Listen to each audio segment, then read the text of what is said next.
Yo, what's good, people? It's the Pride of the East Side, DJ MH Tutter, along with Joy and Ken Ray, and this is the 40ish Now What podcast.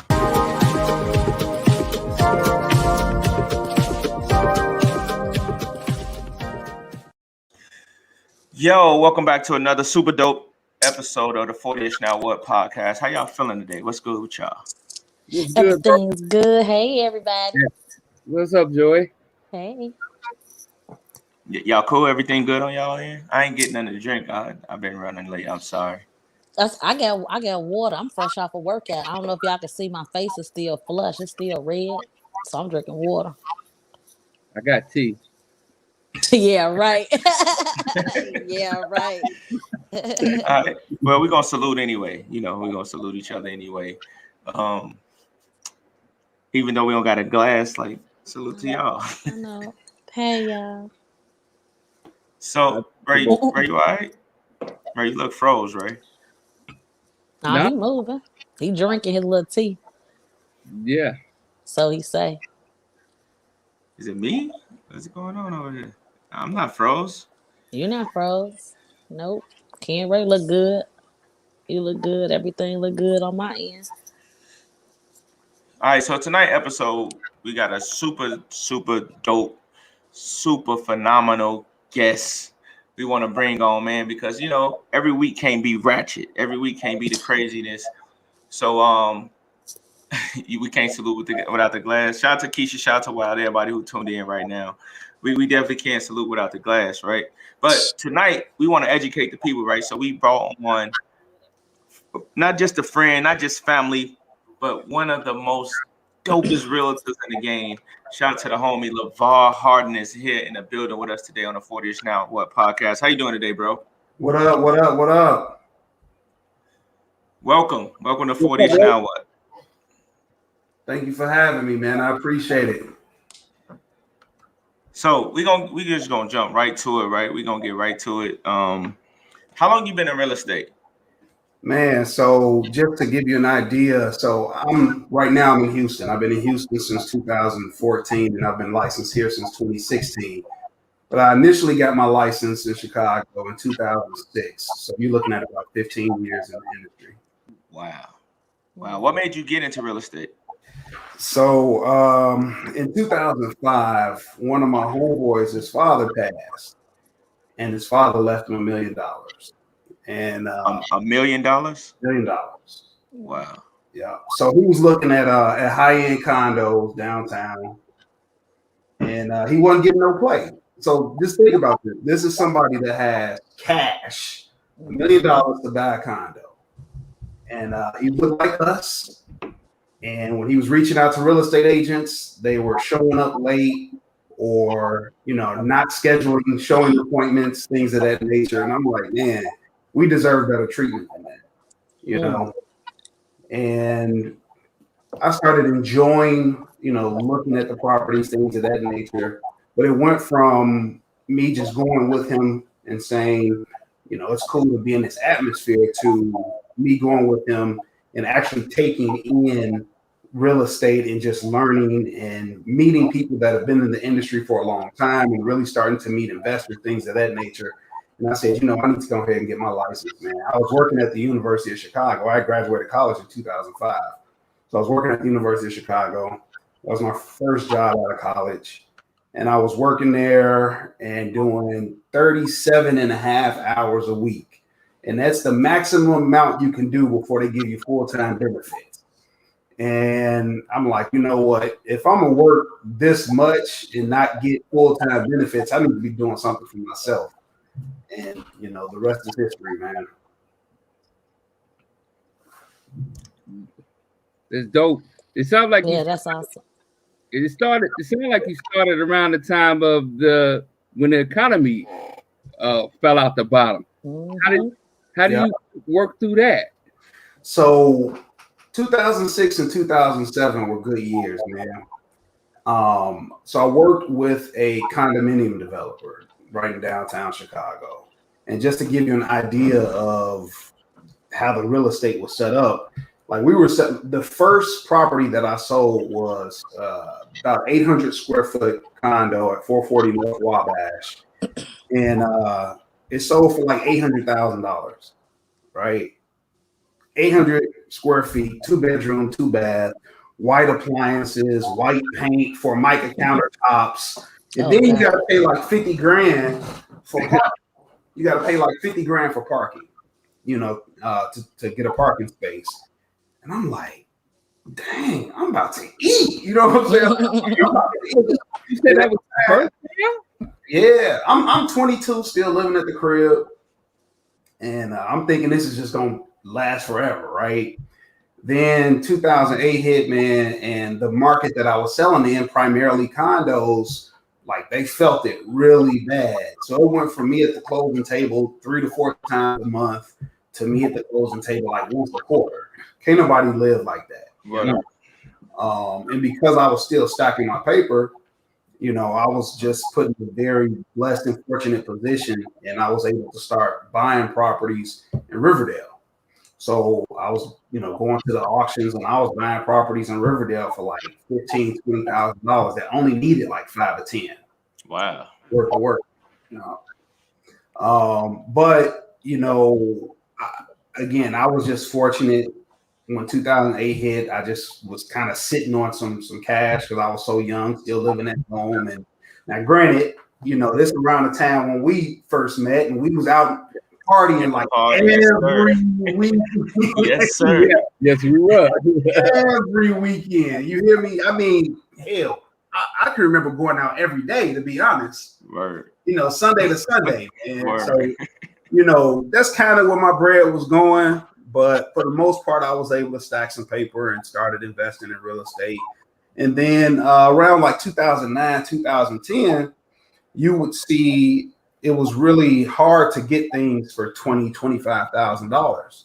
And that's because you had huge investors coming out of New York that will have like enough money to buy 100 properties at one time, 200 properties at one time. And at that point, that just kind of took me out the game, to be honest, and then I moved here in 2014 and I started flipping in 2017 here in Houston. Okay. I love it. So one of the things that I wanted to make sure we brought you on to discuss is I know that there's a lot of fear of some people, especially Black people, about being homeowners, right?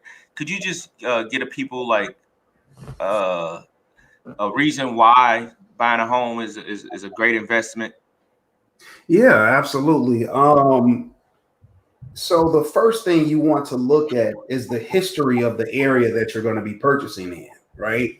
You have people that will say, oh, this is a nice home, but what about the area? So our parents purchased homes just based on what they can afford. Absolutely. Now people are purchasing homes based on the specific community that they want to live in, right? So it's no longer solely about the house, but it's about the community. And if you can vibe with the community that you're living in and you don't feel like you need to make any adjustments where, you're just because you are paying a mortgage, now you can't go out and eat when you want to, as far as like going to the restaurants and going out shopping, things of that nature. You never want to make personal sacrifices for your home. When you do that, when you do that, you look at your home as it becomes an issue. Because it's like a cash cow. Yeah. Exactly. It's a burden. It's a burden. You feel like it's a burden. Exactly. Your mortgage becomes a burden at that point. So you have a lot of people that are fearful that their mortgage will become a burden. You have people that are fearful about the process just in general, right? Having someone that you feel like you can trust when you go to make the purchase of a home, because let's face it, it is really, really hard to say, hey, here is, all the money that I've saved up over these years, and I'm putting it on as a down payment on a home, but I don't know if that home is going to appreciate over the next 10 or 15 years. That is really difficult for people to make that jump. And I understand. But because I understand, I try to be the type of real estate agent that doesn't leave you out there hanging, right? So the first thing that I talk about is, why do you want to get into home ownership? right? There are a lot of amazing things about home ownership, but none of that matters unless you fully understand why you're looking at purchasing a home. And what I realized is that a lot of people, they don't move just completely based on this vision of home ownership, right? There has to be some type of dissatisfaction. So you take the dissatisfaction and you take the vision together, and that's enough to kind of push you over whatever obstacles or hurdles you're going to face when you're going into purchasing a home. Absolutely. Mm-hmm. Yeah. So go ahead, Joy. Go ahead.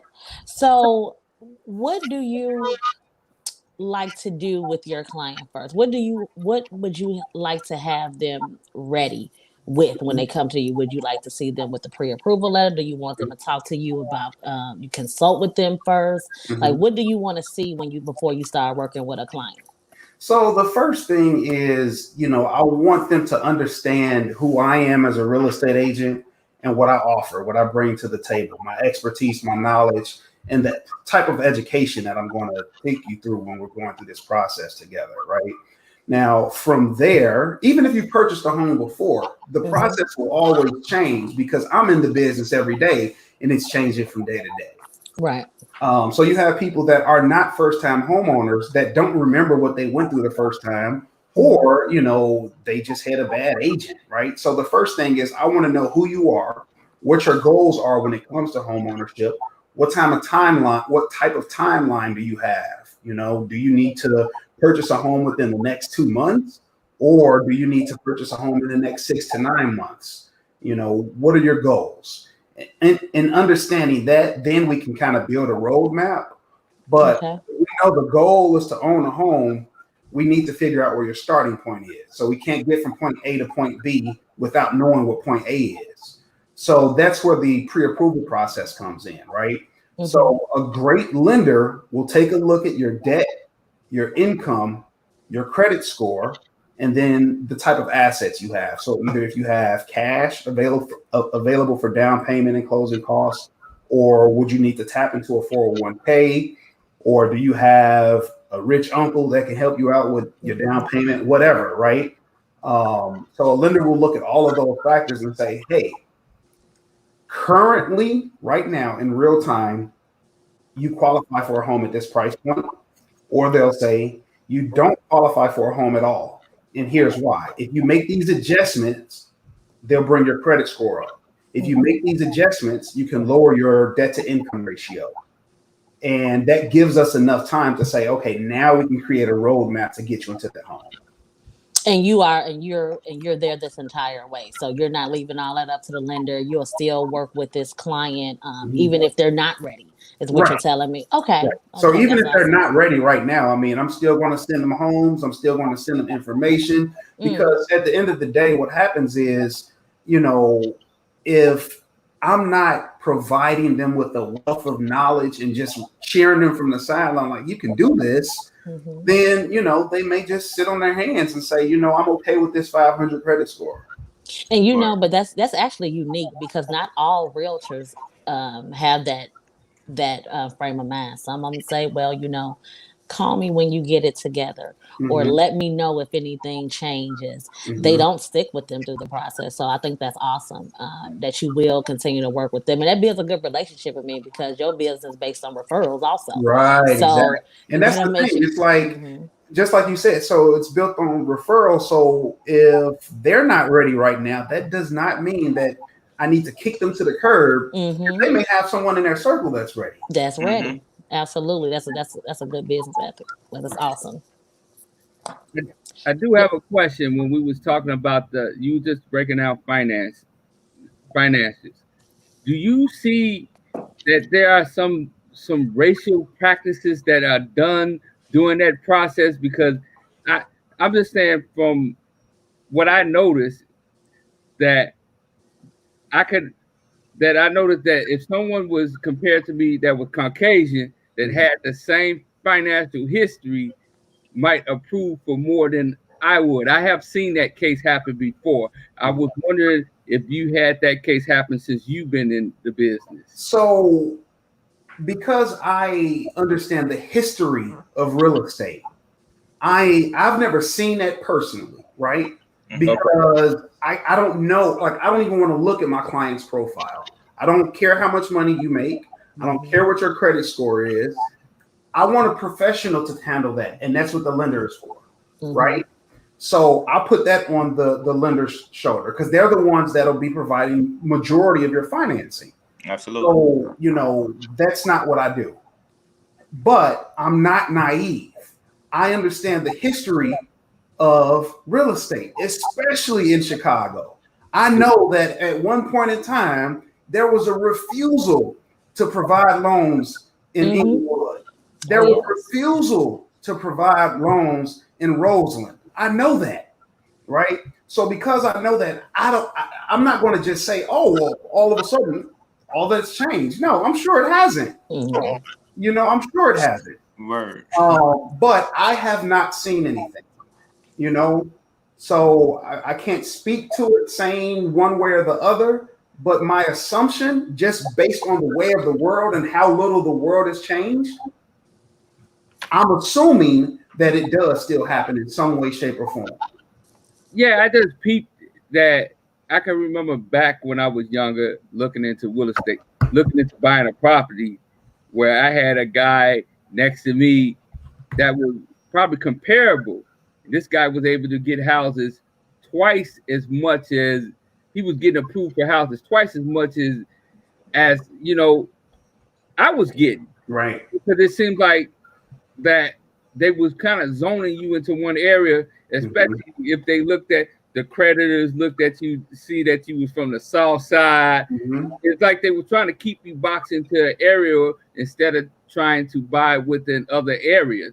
Because I noticed, like you know the history of Chicago, that it's segregated. As they say, history with Chicago is one of the most segregated cities in the United States. Ever. And it seems like sometimes that they try to keep that segregated line if you compare it to other neighborhoods that's in the city of Chicago. Yeah. I mean, I fully believe that, man. There's nothing that would dissuade me from actually still believing that happens. I got a question for you. Being that you're based out in Houston now, what's the difference in the market from Illinois and Texas? The Texas? Oh, I'm sorry. So the major difference, I would say, is space, right? Okay. So just think about this. Chicago and Houston pretty much have the same amount of people, right? When you look at Chicago city limits, not including the suburbs, and Houston city limits, not including the suburbs. But Houston is 2.5 times the size of Chicago when you look at like square mileage.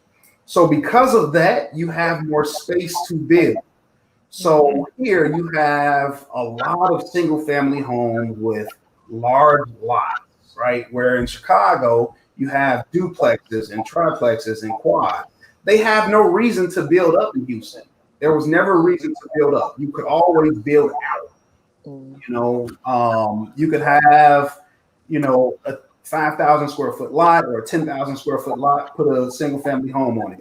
In Chicago, a 10,000 square foot lot will give you probably 2 quad units, you know, 2 4 units or something, right? More than that. But yeah, that's the major difference is going to be the relation of space. Now, when you look at how Houston and Chicago are laid out geographically, it's very similar to the point where in Chicago, you'll have one block where every house, the lawn is manicured. You know, everyone pays their taxes. You don't see any boarded up windows and doors. And then the next block is the exact opposite. You see that here in Houston too. So you'll see literally a house that's on the market for $1 million or $800,000 next to a house that's, you know, that'll appraise for $125,000. Wow. Yeah, and in Houston, there's no taxes out there. So we don't have state income tax. However, we are heavily taxed on property taxes. Now, now when I say that, this is how I compare it for people.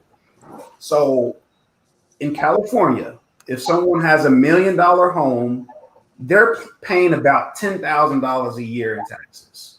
In Houston, if someone has a $300,000 home, they're paying about $10,000.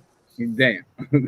Yeah. That's So crazy. the property taxes are significantly high here. Now, even if you relate Houston to our other major cities here, so even in relation to Austin, Dallas, and San Antonio, excuse me, Houston is still by large, much higher tax rate than those other three cities. Yeah. Well, if you could go into, I know you was there during the hurricane in 2017. Can you give us a little bit of what was going on, the vibe and everything, and how the market bounced back there? So literally, as soon as the water dried up, the market had bounced back. And the reason being, you had homes that were 50, 60, 45, 40 years old that were primed to become rehabs or to be updated, right? So you had an influx of real estate investors that just came in like out of the woodworks and was snatching up everything and just updating everything.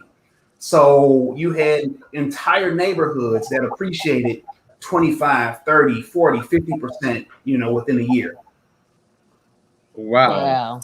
Now, the issue with that is, so let's say someone's home did flood in Hurricane Harvey, and then FEMA provided the assistance that they needed to get their home back to where, it needs to be. So because the other homes in that area were purchased by investors and then, rehabbed and then sold at the top of the market. So this family that continued to live in their home, their taxes went up significantly because of the appraisals. Damn. Wow. Right. Okay. Wow. And just being in the business, man, we all always hear about gentrification. I've been hearing about that since I was a kid, right? So I went to Holy Angels on 39th and King Drive. Okay. So that whole area has changed significantly. Oh, absolutely. Oh, absolutely. I wish I could get in. I lived on 40 of in King Drive. So I know the neighborhood. I lived on 40 of in King Drive. And there you go. Big difference. Big difference. So you have people that have been talking about gentrification in Chicago since the 90s, right? So coming into the industry and into the business, I really understand how neighborhoods gentrify, right? So what happens is you'll have, these boarded up homes, these homes that have not been lived in for years, decades, whatever. Somebody will come in, purchase maybe multiple homes, fix them up, sell them at the top of the market. What that does is that drives the value up for the neighborhood. And in driving that value up, this person that has lived in this house for the past 50 or 60 years, that's on a fixed income, that can't afford a mortgage and they can barely afford to pay their taxes. They're paying their taxes because they don't have anywhere else to live. So they're paying their taxes. Well, that tax rate is going to go up, or the home is going to appreciate. And when it appreciates, that tax liability jumps up significantly, and then they're priced out of the market. They're priced out of their neighborhoods. And I see that a lot. So what do you think that as a people we should do to invest back in our neighborhood? Like what's some strategies you would think would be for us to be successful in investing back in the neighborhood? So, when your granny passes away, your great grandma passes away, your grandfather passes away, come together as a family, put your little coins together and update that crib and put somebody in the family in that house. And I see a lot of that, like a lot of family homes get lost because granny passed, and a lot of grandkids, a lot of the grandkids are afraid, or they too young to understand that maybe we should probably hang on to this. And I've just seen so many people lose family homes because they don't think nothing of it.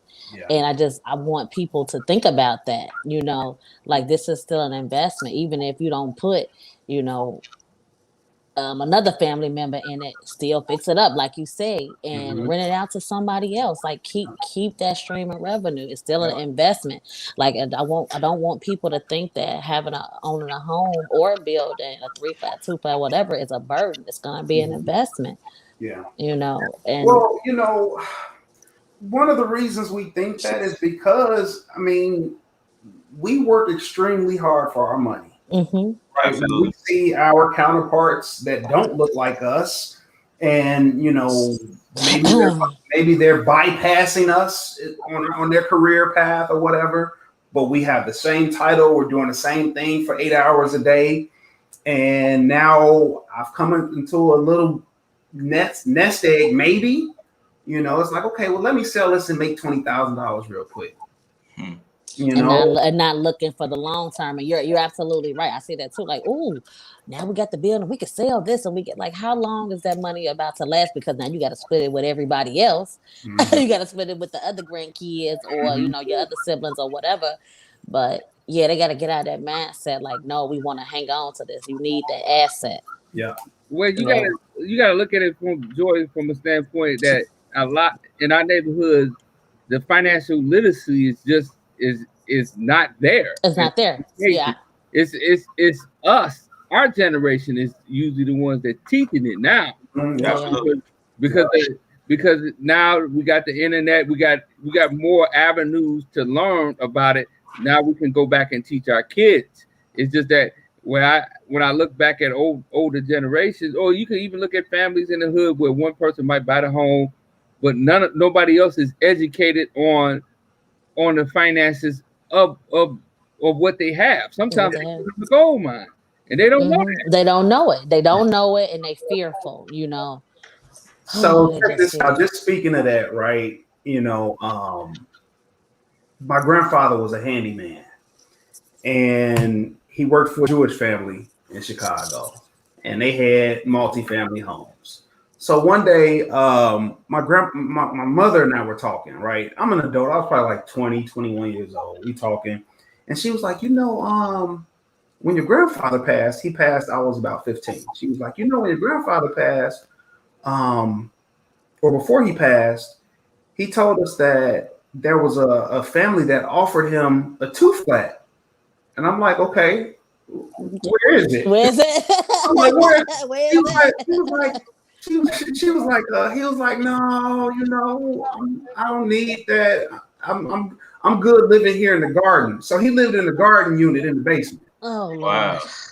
And I'm not afraid to say what it is. I mean, it was just sheer ignorance. I mean, they just didn't know any better. They look at it as a burden, not thinking like, okay, I got 19 grandkids. Somebody will help. Somebody gonna always. And not just that, he living in a garden unit, and if it's a 2-3 flat, he have 2 more streams that's paying for his garden unit. Right. 2 more streams of income. He's not thinking about that. Yeah. And he's the handyman, so most of the time he's doing the work himself.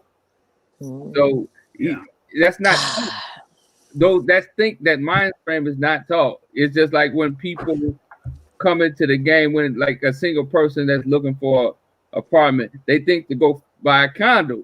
But sometimes it might make sense just to get the 3-flat. When you got the 3, you got your one place you living on, your 1 floor. Then you got the income paying for your mortgage, and you got extra income to do whatever with the other. The kicker with that is the crazy thing with that is you have a 3-unit, and you can qualify. A 3-unit qualifies for FHA financing. Yeah. You're putting 3.5% down. Okay, so can you tell the people what the FHA means?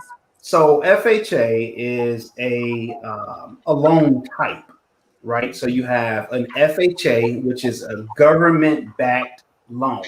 So the government doesn't issue the loan, but they back the loan on your behalf for the lending institution. So the government says, okay, for any borrower that will roll under our financing program, just make sure they have at least 3.5% to put down. At least 3.5% down. Y'all cover the other 96.5%. And make sure they have at least 3.5% down. Oh, wait, there's more. The seller can kick in up to 6% for their closing costs, right? But they got to have at least 3.5% down. But wait, there's more. There's down payment assistance programs that will cover that 3.5%, right? So I actually just did this for someone here in Houston. They purchased a duplex for $200,000, and they put the 3.5% down, which is $7,000. But we asked for the seller to cover the closing costs because the duplex was listed for so long, which said, okay, well, yes, it's a very competitive market right now, but let's ask to see if we can get these closing costs covered. And sure enough, they covered the closing costs. So now they're going to live in one of the units for 1 year, 366 days is the requirement. And then as soon as they hit 366, they're gone. I know. And then that will just continue to be rented out and will cover itself while they go and pick up another home. Dope. Okay, I got a question for you from one of our listeners. So they already have a home that they purchased already, and they've been in a home for over 5 years, almost 10 years actually. And now they want to get into investing, but so they were curious, should they open an LLC rather, and invest through that, and how does that work as opposed to investing through their own personal credit? So even if you're just opening up an LLC, if you don't have established business credit, your guarantee will be through your personal credit anyway. Okay. Right. However, I purchased my properties in an LLC. I advise them to purchase their properties in the name of their business, as opposed to, especially if it's an investment property, as opposed to in their personal name. But if they're early and if they don't have their business set up right now, but they come across a property that makes sense and it will cash flow for them, purchase the property, set up the LLC, and you can worry about actually refinancing it from your personal into your business later on. Good deals aren't always going to be there. Word. Okay. I do have a question to you. It's about selling a property. Mm-hmm. When you have, because I noticed that you can find a person to help you buy a home, but I noticed what qualities should you have as an agent that'll make you a good seller for a client? Say if a client that want to sell their home, because I noticed that's a hit or miss, because in that area, I know. Got you. So for me, so let me back up. So I actually interview agents. So what that looks like is I went to high school in Wisconsin. I went to college in Alabama. After graduating college, I moved back to Chicago. After a couple years in Chicago, I moved to Charleston, South Carolina, and now I'm in Houston. So I know people everywhere. So because I know people everywhere, people are always asking me if I can connect them with a real estate agent. Of course I can. But I actually interview agents, right? So if I have a friend that's actually looking at selling their home, I'll talk to the agent about the type of marketing that they do, right? So you're looking for someone that does marketing well, right? You're looking for someone that knows how to negotiate well, because especially right now, we're in a very competitive market when it comes to buyers, which means we're in a very friendly seller market, meaning the sellers have the upper hand. It just is what it is. There's limited supply of homes across the country, but there are more buyers in the market than usual because of the low interest rates. So you want someone that will understand the difference between a comparative market analysis and a competitive market analysis. What that looks like is a lot of agents will interview with a seller, and they bring out a comparative market analysis, which is looking at old data. These are homes that have sold previously. So they've sold within the past 6 months. They are similar in square footage, similar in bedroom count, similar in bathroom count as your home, but they don't think about looking at homes that are currently on the market, your actual competition. So just having an agent that knows to do that, it sounds simple enough, but a lot of agents don't do it. They only look at the old historical data as opposed to your competition. In there. So you want someone that does both, right? And then you want someone that has a way to actually capture leads for you. So what that looks like is if I'm in an appointment and someone calls a sign or calls my number based on a sign, it's going to be routed somewhere, right? Not every agent has the accessibility to have an inside salesperson. So I have someone inside that makes calls and takes calls for me. So you want to have someone that can work while you're working as well, right? So those are some of the things that I look for when I'm actually interviewing agents to represent my friends. Okay. So everybody know I'm a DJ, right? And marketing is key. How do you market yourself different than other agents? Because I see the hat, I see the sweatshirt. You know, don't forget the sign in the back. I see the sign in the background. How do you market yourself different than other agents? So you have something called secret agents, right? So a lot of agents are, when they're newer, right, they are afraid to share that they're a real estate agent. So the first thing is, you know, if you're a new agent, don't be a secret agent. Everyone that knows you needs to know that you're a real estate agent. Your name needs to be synonymous with real estate, right? Definitely. So for me, I've branded myself in a couple different ways. So one of which is I'm in Houston. So this name actually means something in Houston. Even though we just left, but the name still does mean something in Houston. Yeah. The other way is Houston has a ton of new construction going on. So I focus a lot of my energy and time on new construction. So people know me as the new construction guy, right? The other is I'm also an investor. So people know me as a real estate agent that does investing. So you have agents that are absolutely terrified of working with investors that refer me business because I've branded myself as an agent that does invest. So you have to brand yourself or build a brand or market around whatever your natural affinity looks like, right? So if you are, you know, a basketball guy, right? You're a huge basketball fan, you know, you're going to games all the time, you're at your kids' high school games, whatever. Everyone that knows you needs to know that you're a real estate agent as well. You know, single moms. They know a ton of other single moms. Absolutely. All single moms need to be referring them business, right? So whatever your natural affinity is, I just tell people to stick with that. Word. So what? Give me a horror story though. Like, what's one of your real estate horror stories that you was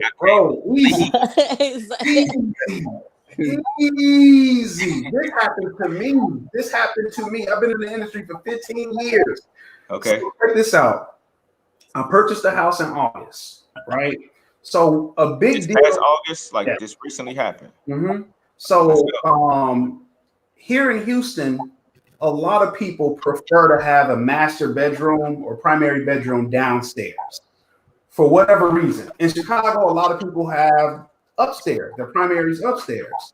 So I bought this house, not even really thinking about, you know, all 4 bedrooms were upstairs. But the downstairs was huge, like huge. You had like 2 living rooms, 2 dining rooms, just huge, plenty of space downstairs. So first off, I'm like, I hit a lick, right? I just knew I hit a lick. So I purchased the house for $160, right? I put like 25 into it, and I was going to sell it for $245. So I'm like, all right, that's a lick. So, all right. I'm done with the house in 30 days. I put it on I remember everything because it just happened. I bought the house August 15th. I put it on the market September 15th. Wow. Okay, so I'm used to my home selling super quick, like within a week, right? And that's just because I just do certain things to differentiate. And I also pick neighborhoods where there aren't other rehabbers and flippers in the neighborhood. So, mine just kind of stand out. But this one house, man, this shit was a nightmare for real. So put it on the market September 15th. After a week, I dropped it like $25,000. Right? So I dropped it from 245. No, 2 weeks. I'm sorry, two weeks. I dropped it from 245 to 220. The week that I put it on the market, I got an offer at 219. And I was like, nope, hell no, you tripping. You tripping. Like, no. Then a week later, I drop it down to 220. I call them back like, hey, hey, big head. Remember you called me? But so here's the thing, like you only waited a week. Is that because of how you work, or is that the standard there? So No, because was it an ego thing? Like, oh, when I put something that listed, it's gone. So it was you. It had nothing to do with the market or how that area worked. It was an ego thing. Yeah. So really? Yeah. Honesty is key. I blew a bag. I mean, it is what it is, right? So I was like, okay, all right, I'm not gonna drop it anymore. Shit, do I need to raise it? Do I need to raise it back up there? Now, here's the deal. The neighborhood that I was in, a lot of the buyers are FHA buyers. There's a rule called the 90-day rule when you're flipping a property. A FHA buyer cannot buy a property that the seller has not owned for at least 90 days. Oh, okay. Which I knew that. I knew about the 90-day rule, but I also didn't take into account looking at the historical data for the neighborhood to see if there were a lot of FHA buyers. When I looked, and I was like, damn, more than half the neighborhood is FHA buyers. But, it is what it is. I just kept the price. I didn't raise it back up. So now I get an offer at 218. I call my wife. I'm like, look, man, talk me into accepting this offer because I really want this 220. So I accepted the offer. So they wanted $7,500 towards closing costs too. So wow. Yeah, so 218 minus 7,500 towards closing costs. That's really like 210.5. And I'm like, so my wife like, okay, go ahead, just take it so we can move on to the next deal. I'm like, cool. So I take the offer. Now they're a conventional buyer, so the 90-day rule does not matter to them, right? We were set to close. They went under contract like October 15th. We were set to close like November 16th or 17th, around then. A week before closing, the agent calls me and she's like, hey, Lavar, I got bad news, but we might be able to save it. I'm like, oh Lord, what's up? She said, okay, so my borrowers, their interest rate went up because their credit score went down. I'm like, and they ain't got nothing to do with me. Right. She said, well, here's the deal. They still qualify for the home. But the interest rate is too high. So they want to rate shop. And I'm like, it's a week before closing. Any other lender is going to still request 30 days. Yeah. So I'm not extending it 30 days. And she was like, look, you sure? And I was like, yeah, that's it. Then I got to thinking. I got off the phone with her, got to thinking, and I was like, you know what? I was like, I'll extend it for them. I said, I'll extend it, whatever they need. I said, we can do. The reason I said that was because I'm like, okay, if I extended another month, my mortgage payment on that house is $1,500. If I extended another month, I'm going to ask for that whole $7,500 back that I was going to give them towards closing costs. So that's what I did. So we wound up extending it to early December. And I'm like, okay, cool. Early December, we're going to get this thing closed out just in time for Christmas, blah, blah, blah. And I'm getting that $7,500 back. Well, that didn't happen the way we thought it would. So the buyers were Hispanic. Okay. The husband worked half the year in Utah and half the year in Louisiana.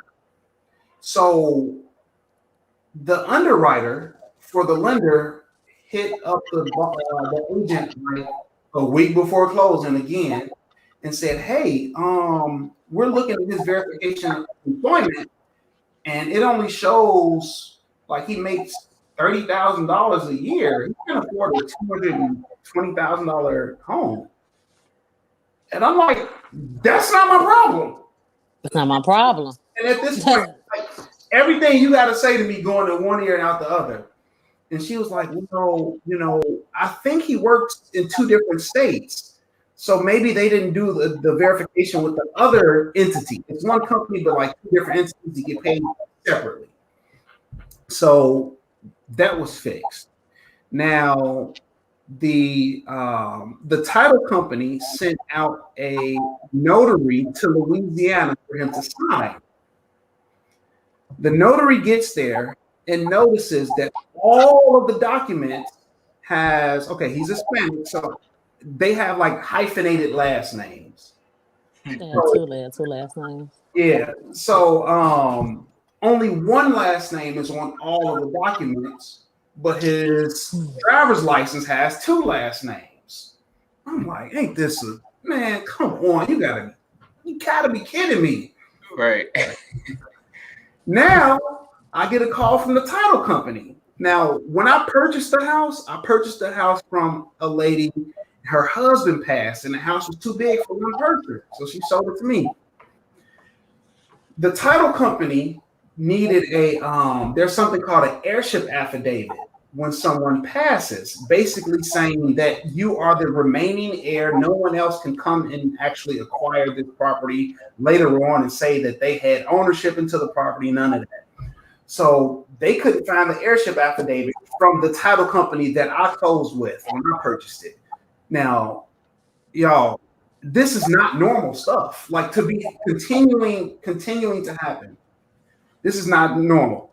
Mm-hmm. So, sound like her husband was holding up that deal. Hey, that's what I was thinking. Like, y'all not giving away my house. No, that's what I'm saying. As we saying, something else is working. Some higher power working. Crazy, man. So anyway, we get that squared away, but it took a couple days. Everything takes time because there's so many people involved. So we're at December 31st. I closed on December 31st. Okay. Like December 29th, the agent hit me up and she's like, okay, what we'll do is a power of attorney and we'll have the wife sign all the documents because she's not on her own, so they need to do a power of attorney. The same thing happened. The lender created the power of attorney documents and they had the wife's just her last name, but not both last names on there. Her driver's license had 2 last names. I'm like, man, I'm over this shit. Like I'm like just completely fed up with this deal at this point. I've never been in any transaction like this before. And, I'm just thankful it was my transaction because I'm in the business and it just reminded me like shit happens like for real. Absolutely. Like stuff really happens that's completely out of our control. But we try to mitigate, as much as possible, But yeah, that was definitely a horror story for me because, like I said, the property was supposed to close like mid-November, and it closed pretty much 45 days after that. Wow. Yeah. Hey, with that particular deal, could you be a broker, agent for your own sale? How did that work? Yep. So, I mean, the way it works is most brokers allow you to do multiple transactions where you don't have to pay them if you're the one that's purchasing or selling the property. Okay. Oh, you don't have to pay whatever the broker, right? And the fee, you just not with them or whatever. Exactly. For the marketing for that. Right. Okay. Go ahead, Rick. Since we're on the investment homes, and that's something that you do, for somebody that's fresh in it, how would you go about the financing for it? So it depends on what they're trying to do. So for me, when I first got into real estate on the investing side, I had a little bit of cash, right? So remember, I said I was purchasing homes out of in Riverdale in Dalton. So I'm paying cash for those homes. I didn't know about leveraging money, right? So leveraging is basically taking the money that you have, but using someone else's money to fund most of the transaction. So what I do here is I use a form of financing called hard money finance. Okay. What hard money is, for those that don't know, hard money is a short-term, high-interest loan. So it's short-term, it's a high interest, and it's based on the asset. It's not truly based on the borrower, their profile. Yeah, they'll probably look at your credit. Not all hard money lenders do, but they'll probably look at your credit, and they'll probably just make sure that you don't have any bankruptcies or any foreclosures, and you'll probably qualify for the loan if you don't. So Can you put in perspective what that high interest is? Like, put that in perspective. High interest could mean different, something different for everyone. So you're looking at, like, right now, a lot of hard money lenders are advertising a lower interest rate than what's traditional. So traditional, you'll see like 12, 13, 14%. Right now, you're seeing 7, 8, 9, 10%. Wow. And the difference is it's an interest only loan. So it's not your PITI, it's exclusively interest that you're paying on it. So it's an interest only loan. Yeah. And usually those periods is about, what is it, about anywhere from 12 to 18 months, what I noticed. Yeah.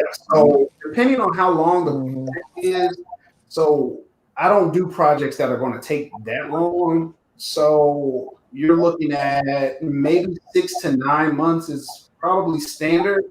But if you're in a market like Chicago, where half the year you probably won't be able to have your trades out because of winter, you're probably looking at 12 to 18 months. Okay. Yeah. That makes sense. Question. So go ahead, Ray. No, you go ahead, Mike. No, keep it, because you want to keep asking about that. So go ahead. I'm in the listen right now. So with you pretty much is the Houston area the market you mostly deal with, or do you deal with other areas?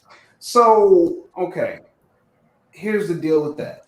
So Houston is actually getting tapped out. And the reason is because we have so many investors here. There's just a ton of investors. And now we're being inundated with institutional investors. So you have a lot of people that are coming from other markets outside of Houston, that like California, for instance, people that can't afford to invest in California because their pricing is so astronomical and there's just not enough margin in the deal. They're investing here. So that's more competition. I'm to the point where I'm like, okay, I'm going to take my little coins and I'm going to look at other markets outside of Houston that are a little less costly and a little less competitive. Right now, every market is competitive. It just is what it is. But for me, I want to get into actually building a portfolio of property. And in doing that, I don't know that it makes sense to do that here in Houston unless I'm able to get properties for like $60,000, $70,000, $80,000 in the hood. But I'm looking at markets like Oklahoma City, Kansas City, markets that have a strong rental market. Okay, and with that, because when you investing in other markets, how does the connections work? Like if you was trying to rehab a property. Mm-hmm. I know the thing with rehabbing properties is finding a good contractor and things like that. So how do you grade your contractors? This book. Oh, I have that book. I actually have that book. This is the one. This is it right here. All of it. Hold on. Be still. Long distance real estate investment. Okay. By David Green with an E. Yes, it's pretty good. What He laid it out. He lays it out. So it's not like where it's step by step, because everything is going to be different depending on the market. But he does give you some really good tips and tricks and what to do as far as how to qualify and quantify pretty much any tradesman or any vendor that you'll need. So considering you'll be out of state or you're in an entirely different market, you'll need a team. But all you need to do to really make sure that team is legit is just vet everybody. Make sure everybody has some type of trail behind them saying what they've done historically. Okay, and with that, when you do your project, do you do most of your projects solo, or do you work with a team on your project? So here in Houston, our margins aren't that big. Where in California, you probably can buy something for $300,000, put 100 into it, and sell it for $1 million. I mean, here you probably can get something for, like, the last couple of deals I've done, like maybe 150, 125, put 40 into it and get out at like 225. So it's just not enough meat on the bones, because again, I'm actually financing my projects. So that's who my partner is. Yeah. Okay. Are you able to have a license in multiple states? Yeah, you can. I don't. I'm just licensed here, but you can. Yeah. Got you. Now, if I was somebody, young dude, I'm not young no more. I'm 40 actually. But if I was a young dude and I was thinking about getting into real estate, what advice would you give me? So it depends on what manner. So getting into real estate as an agent or as an investor? As an agent. Okay. So well, both. Like, talk about both. Starting out on as an agent, the first thing would be just getting licensed, right? So get licensed and understand you're gonna have to spend some money, right? Either some money or you're gonna have to spend some time, because you'll tap out of your network. If you really want to grow your business, you'll tap out of your network. So everyone that knowing that you're a licensed agent, that's great. That's a great start. But from there, you have to be paying for leads or figuring out a way to get leads. You have to get on the phone and call every homeowner in your market, period. If you're not ready to do that, you ain't ready to be a real estate agent. And look, I don't do that. That's the crazy part. I don't do it. I hate being on the phone with people I don't know that want to hang up on me and cuss me out. So I've been in the business long enough where I'm blessed and I'm fortunate enough to actually hire someone to do that for me. So I have an ISA and inside salesperson that just makes calls all day and he books appointments for me. He the one that get cussed out. It just is what it is. So, just be prepared to understand that, one, you probably won't get a check until you're 4 to 6 months into the business. That's on average. 4 to 6 months into the business before you get your first deal. When I was in Chicago, I got my first deal like maybe month 2 or month 3. And then here, I closed on my first transaction like month 2 or month 3. But most agents will tell you 4 to 6 months. Yeah, but most of these people didn't hit a home run like you did with your first deal. That man, look, blessed and highly favored. That's all I can say, man. Word. So what about if I was a young investor and I want to get in on the investment side of it? So I want people to understand, and I'm not going to speak negatively about any aspect of investing. There are several aspects of investing. So you have people that are considered bird dogs. And what a bird dog is someone that will go out there and knock on doors and figure out if somebody is trying to sell their home. They'll get a list of people that are in the pre-foreclosure process, or maybe they are in the probate process where a year, 2 years ago, someone passed away and now they've inherited this house. So a bird dog will go knock on the door and see if someone is interested in selling, right? See if they're interested in selling. If they are, they'll connect that homeowner with the investor, and the investor will buy the property, and then the investor will break off the bird dog. Pretty much it's like a wholesale, pretty much. It's going to be different. So the reason it's different is because the wholesaler is actually going to write the contract. So the wholesaler will get the home under contract. So you have a bird dog, then you have a wholesaler. So a wholesaler will do the same thing, but instead of saying, hey, investor, here's this seller that needs to sell, the wholesaler will say, seller, I'm going to buy your home. If I can't buy it, I will find a buyer for it. So I'll put it under contract. And then the wholesaler will assign the contract to an investor, or basically sell the contract to an investor. So that's going to be the difference. So I tell people to get started with either of those.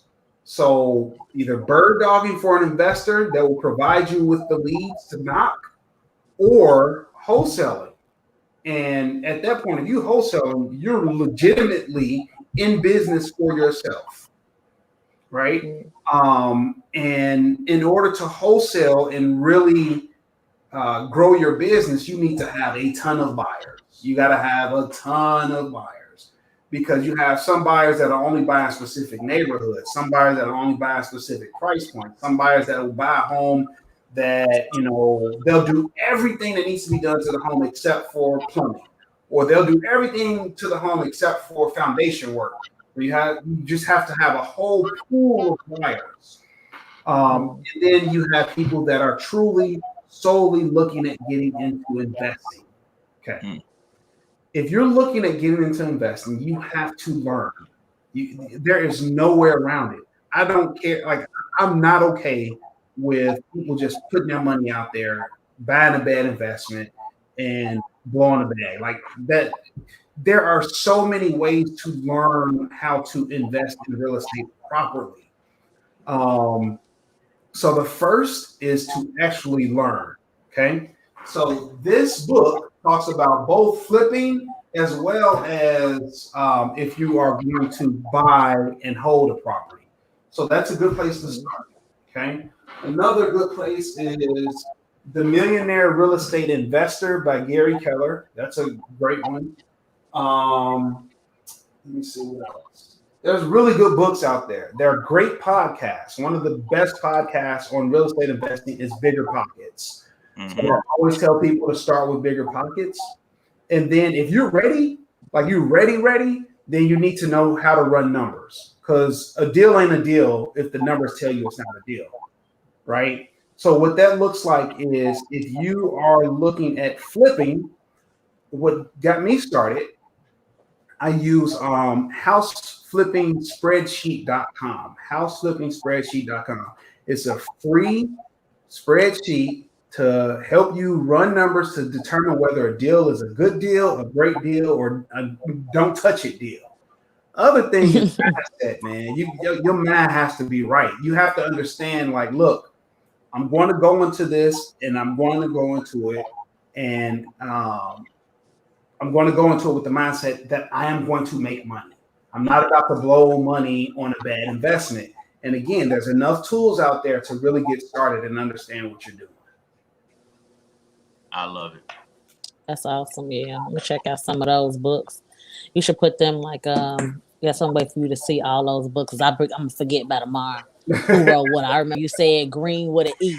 Like, that wasn't enough for me to remember. Like, it's a million greens. You just gonna have to go back and watch the episode. There you go. Boom. That's it right there. Boom. Yeah. I actually watched that.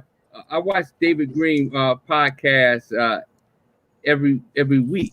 He gives a lot. He's pretty good with the long distance investments. Yeah. Him and Brandon Turner.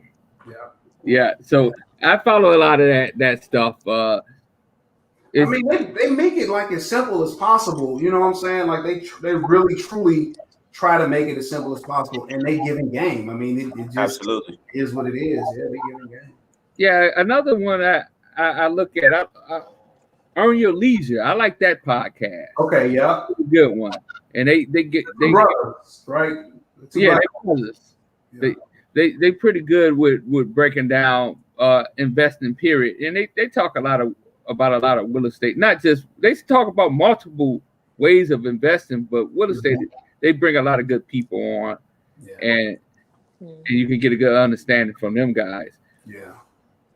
Yo, so Lavar, we gonna get up out of here. But if you in the Houston area, and if people want to get in tune with you for anything, how do they do that?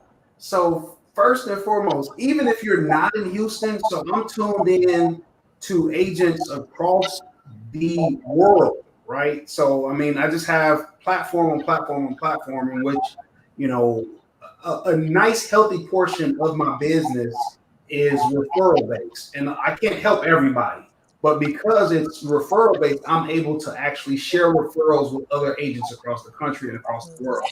So no matter what market you're in. Okay, so on Instagram, it's Lavar Harden _realtor. I'm on LinkedIn as Lavar Harden. You can find me on my Facebook business page, Harden Real Estate Group. That's me. Appreciate you, man. Awesome. Appreciate you, man, coming on. No doubt. Thank you so much. Thanks, guys. I really appreciate it. No problem. Hey, salute to everybody who tuned in, man. Again, like, comment, share, and subscribe as always, and we will be back next week. This is the 40ish Now What podcast. We out. Good night. Peace.